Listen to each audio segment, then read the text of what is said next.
William Shakespeare poetry की दुनिया में एक ऐसा नाम जो हर कोई जानता है।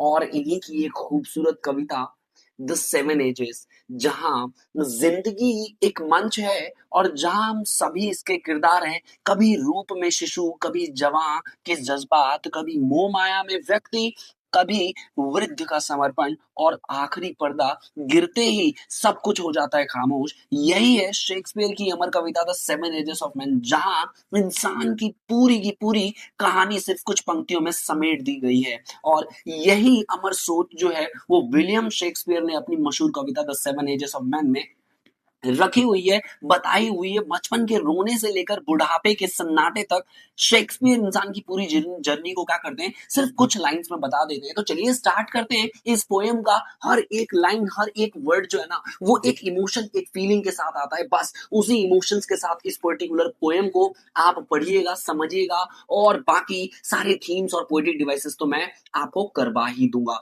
तो चलिए स्टार्ट करते हैं the seven ages by William Shakespeare.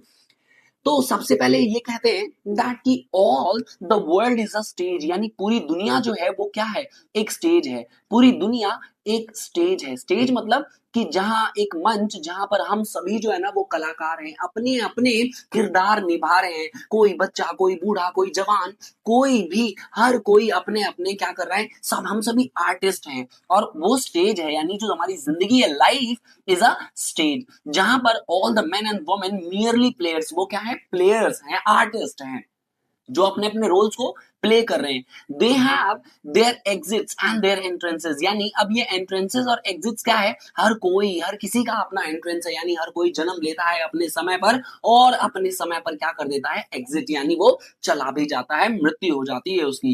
And one man in his time, यानी एक इंसान जो है वो अपने पूरे लाइफ टाइम में बहुत सारे पार्ट्स जो है वो प्ले करता है। तो चलिए दिखाते हैं, मैं आपको दिखाता हूं कि कैसे, कौन से 7 स्टेजेस के बारे में विलियम शेक्सपियर ने इस बारे में इस पोएम में बताया है। तो सबसे पहले कहते हैं कि his acts being seven ages, यानी जो एक इंसान है वो 7 एजेस यानी 7 तरह के लाइफ को क्या करता है, पोर्ट्रे करता है। सबसे पहला जो है वो इन्फेंट, इन्फेंट जो है वो दूध पीता वो बच्चा, जहां पर वो म्यूलिंग, म्यूलिंग मतलब क्राई करना, रोना, चिल्लाना, जो जैसा छोटा बच्चा करता है। प्यूकिंग, आर्म्स में उल्टी कर देना, ठीक है, नर्स के आर्म में। एंड देन वेनिंग, ये जो वेनिंग है ये क्या है, ये स्कूल बॉय के टाइम पे जब बच्चा रोता है, स्कूल ना जाना है, यानी उसको घर से दूर नहीं जाना है, तो उस समय जो वो चीखता चिल्लाता है तो वो वेनिंग करना कहलाता है।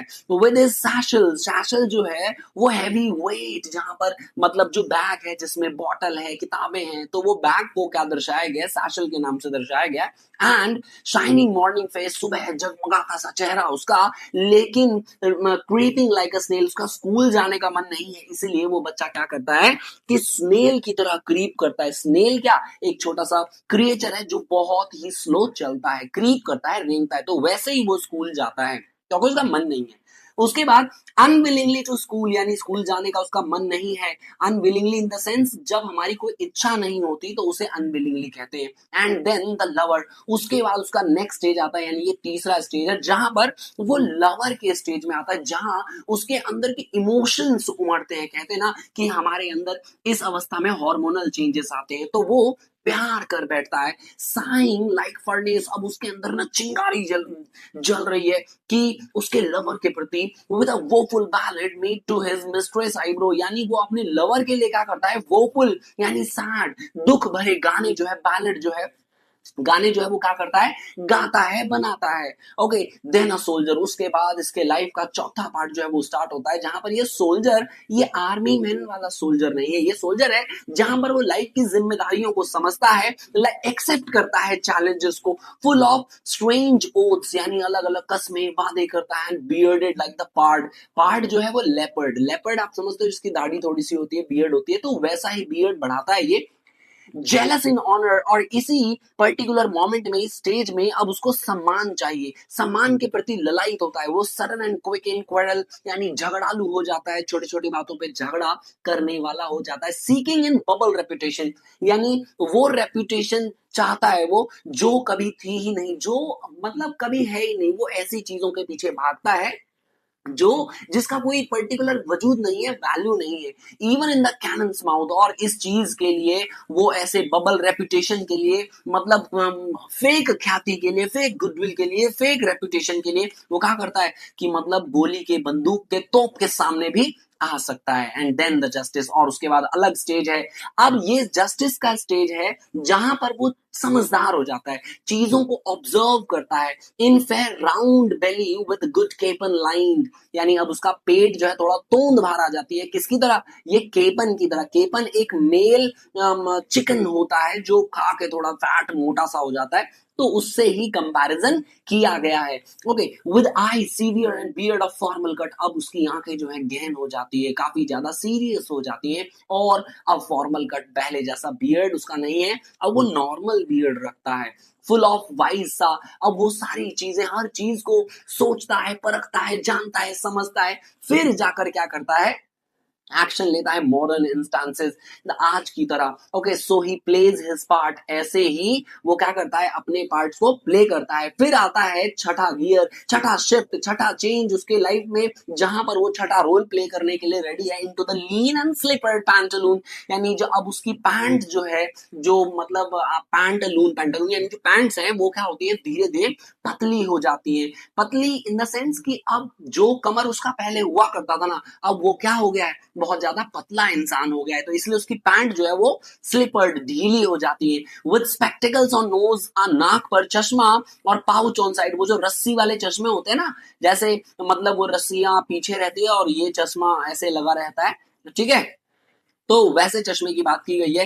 His youthful house well saved, अब जो कपड़े नए, यानी जब वो जवान था, यूथ था, तब जो कपड़े उन्होंने संभाल के रखे हुए थे ना, अ वर्ल्ड टू वाइड, वो अब बहुत चौड़े हैं। फॉर हिज श्रंक शैंक, यानी नीचे कमर के नीचे वाले पार्ट को लेग्स को कहा जाता है शैंक, क्योंकि अब वो सिकुड़ गए हैं, पतले हो गए हैं, तो वो पुराने जवानी के कपड़े जो है ना, वो अब उसको क्या होते हैं, बहुत ज्यादा ढीले होते हैं। And his big manly voice, और जो उस समय उसकी जो आवाज थी वो बहुत ज्यादा क्या थी, गुर्राने वाली जो थी जवानी में, वो अब क्या बन जाती है, अगेन चाइल्डिश ट्रेबल्स, यानी बच्चों की तरह आवाज जो है वो हो जाती है। And whistles in his sound last scene of all, और बस अब जो है लाइफ का, अब उस पर्टिकुलर स्टेज पे उसकी जिंदगी का आखिरी आखिरी क्या करता है, वो प्ले करता है। And that ends this strange eventful history is second childishness and मियर oblivion, अब वो उसके अंदर बचकानी चीजें आ जाती है, अब बच्चों की तरह हरकतें करता है। एंड मियर ऑब्लिवियन, ऑब्लिवियन वो स्टेट होता है जहां पर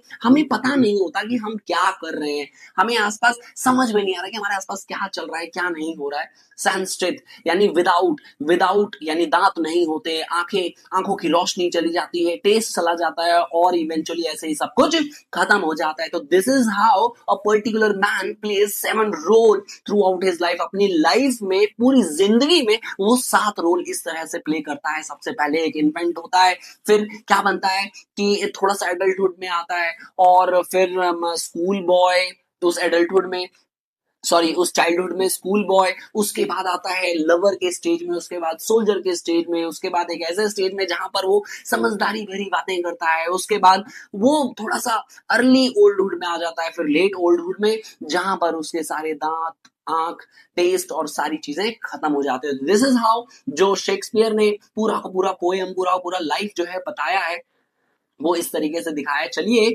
इसके सारे पोएटिक डिवाइसेस करते हैं, क्या है क्या नहीं है समझते हैं। पहला है मेटाफर, जहां पर all the word is stage, word stage को क्या किया गया है, कंपेयर किया गया है कि भाई स्टेज जो है ना, वो हमारी लाइफ जो है वो स्टेज है, और हम सभी इसके आर्टिस्ट हैं, हम सभी क्या हैं, इसके आर्टिस्ट हैं। तो आर्टिस्ट को हमें किससे कंपेयर किया गया है, स्टेज पे परफॉर्म करने वाले आर्टिस्ट से, और जो लाइफ है उसको किससे कंपेयर किया गया है, स्टेज से। वो स्टेज है और हम सभी परफॉर्म करने वाले आर्टिस्ट। अब इमेजरी पिक्चर्स भी है इसमें, जैसे कि at the one school boy with satchel and shining modelling face, ये सब कहीं ना कहीं उस छोटे से उभरते हुए बच्चे, स्कूल जाते हुए बच्चे की इमेज जो है ना, वो जनरेट कर रहा है, क्रिएट कर रहा है। तो इमेजरी भी होगा इसमें। एलिट्रेशन प्लेज मेनी पार्ट्स, प साउंड जब 2 या 2 से ज्यादा वर्ड्सों में सेम स्टार्टिंग साउंड रिपीट होता है, तो उसे हम क्या कहते हैं, एलिट्रेशन। अगर आप पोएटिक डिवाइसेस पे और ज्यादा कमांड लेना चाहते हैं, लाना चाहते हैं, तो पोएटिक डिवाइसेस पर पूरी अलग सीरीज बनाई हुई है, वहां जाएं, देखें, और सारे के सारे मैक्सिमाइज करें पोएटिक डिवाइसेस की लर्निंग को, ठीक है।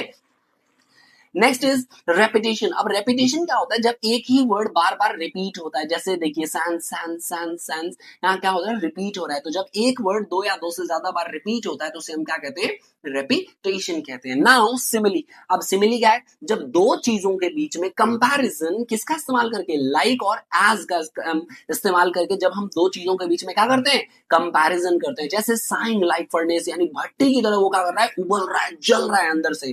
तो लाइक का कंपैरिजन किया गया, यानी उसके अंदर की आग को दर्शाया गया। जैसे भट्टी की आग होती है वैसे उसके अंदर भी आग है। बियर्डेड, यानी उसके दाढ़ी को किसके, उससे दाढ़ी से कंपेयर किया गया है, लेपर्ड की दाढ़ी से।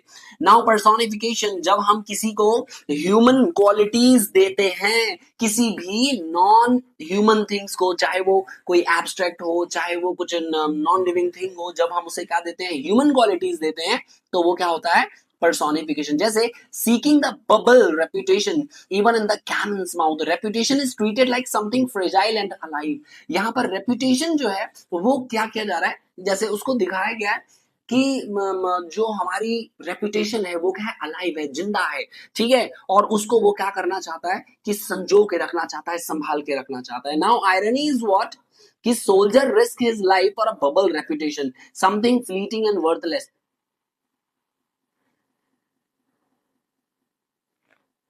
यानी हम उस रेपुटेशन को संभाल कर रखना चाहते हैं जो वर्थलेस है।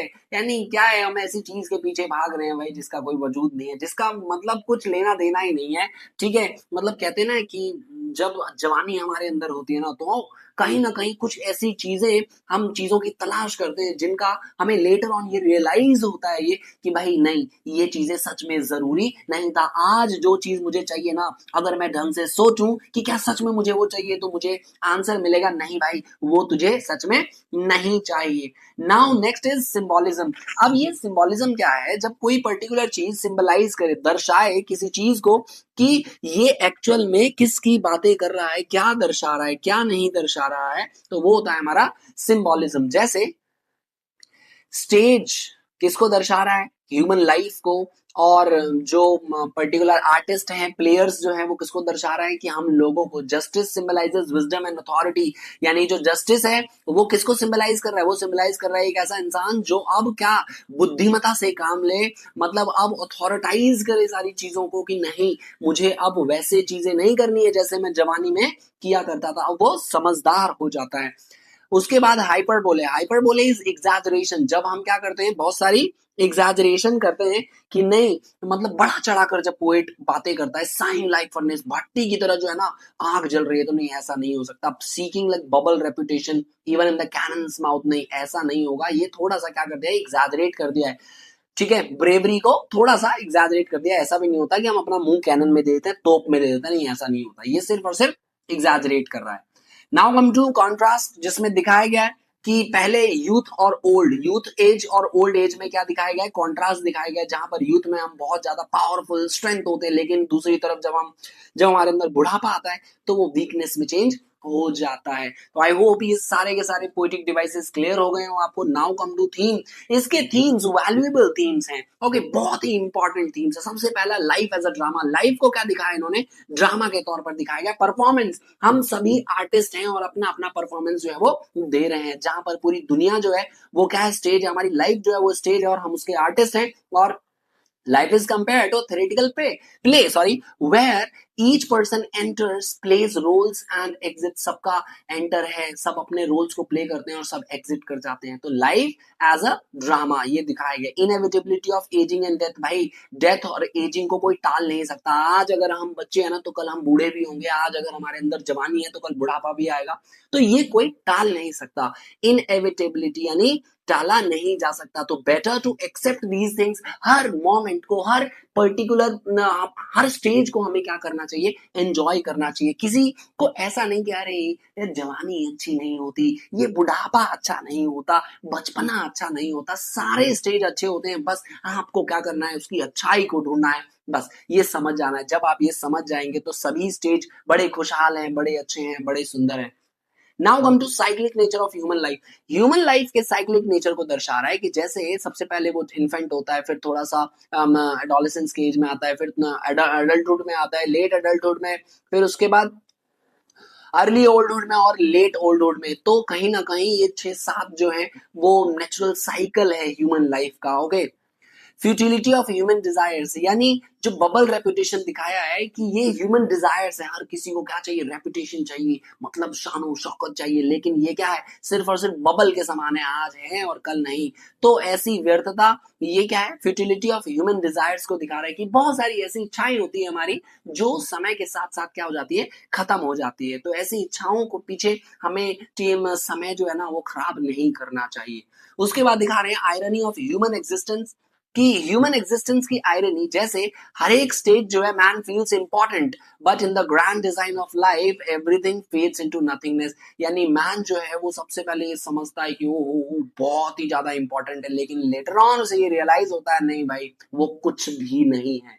तो ये आयरनी है। Role of society in shaping identity, यानी हमारे आसपास जो हमारी सोसाइटी है वो एक इंडिविजुअल को क्या करती है, शेप करती है, उसकी आइडेंटिटी शेप करती है। जैसे हर एक स्टेज पर जो आर्टिस्ट है influenced by expectations of society. जैसे स्टूडेंट को, कोई किसी को मानना है कि भाई ये स्टूडेंट है तो कोई स्टूडेंट की तरह एक्ट करेगा, कोई लवर है, कोई सोल्जर है, जज है। हम सभी क्या करते हैं, मतलब हम अपना पर्सपेक्टिव तोड़ते हैं कि नहीं भाई आपके, हम, मैं समझता हूं आप समझदार हो तो आपको समझदार ही होना पड़ेगा। आपके पास कोई भी रीजन नहीं होना चाहिए कि आप बचपना या बच्चे वाली हरकत करें, नहीं, क्योंकि सोसाइटी ने आपको क्या बना दिया है, जज बना दिया है। सोसाइटी ने आपको विजडम यानी एक ऐसा पर्टिकुलर पर्सन बना दिया है जो बहुत ज्यादा समझदार है। अब आपके अंदर का बचपना जो है ना वो खत्म है, आप चाह कर भी उसे नहीं दिखा सकते। तो आपकी जो आइडेंटिटी है वो शेप की जाती है सोसाइटी के द्वारा। अगर सोसाइटी ने आपको क्या कर दिया, आप भले ही बहुत समझदार हो लेकिन सोसाइटी कहती है नहीं भाई ये तो मतलब बेकार इंसान है, ठीक है, और बच्चों की तरह हरकतें करता है, तो बस फिर आपकी जो इमेज है चाहे आप भले ही कितने वाइज क्यों ना हो, मतलब कुछ नहीं है। तो सोसाइटी हमारे आइडेंटिटी को शेप करने में एक इंपॉर्टेंट रोल प्ले करती है। पैसेज ऑफ टाइम, समय ना किसी का था ना किसी का होगा, तो ये बात हमेशा हमें एक्सेप्ट करनी है कि समय जो है हम उसको रोक नहीं सकते। तो better to enjoy particular present. Vanity versus reality, हम सभी वैनिटी के पीछे भागते हैं, शान शौकत के पीछे भागते हैं, लेकिन एक्चुअल में रियलिटी क्या है, रियलिटी ये है कि हमें सिर्फ और सिर्फ मियर ऑब्लिवियन की तरफ ही क्या करना है, जाना है, जहां लास्ट में हमें रियलाइज होगा कि नहीं भाई मतलब ये किस जिसने कहा है सच कहा है, ना कुछ लेकर आए थे और ना कुछ लेकर जाएंगे। दैट एग्जैक्टली सूट्स है, यहाँ पर सूट करता है कि वैनिटी हम शान शौकत में अपनी पूरी जिंदगी जो है गुजार देते हैं, लेकिन रियलिटी को हम कभी क्या नहीं कर पाते, रियलाइज नहीं कर पाते। तो जिस दिन हमने ये कर लिया तो बस वहां से हमारा मोमेंटम, हमारी लाइफ का जो मोमेंटम है वो शिफ्ट हो जाता है और हम रिलीफ, हम पीस, हम सीरेनिटी की तरफ जो है वो अपना पहला कदम ले लेते हैं। तो आई होप ये पोएम, विलियम शेक्सपियर की जो ये पोएम है वो आपकी लाइफ में कुछ चेंज लाए, आपके पर्सपेक्टिव में कुछ चेंज लाए। तो मिलते हैं हम लोग अपने नेक्स्ट पोएम के एक्सप्लेनेशन में। Till then see you, bye bye and take care.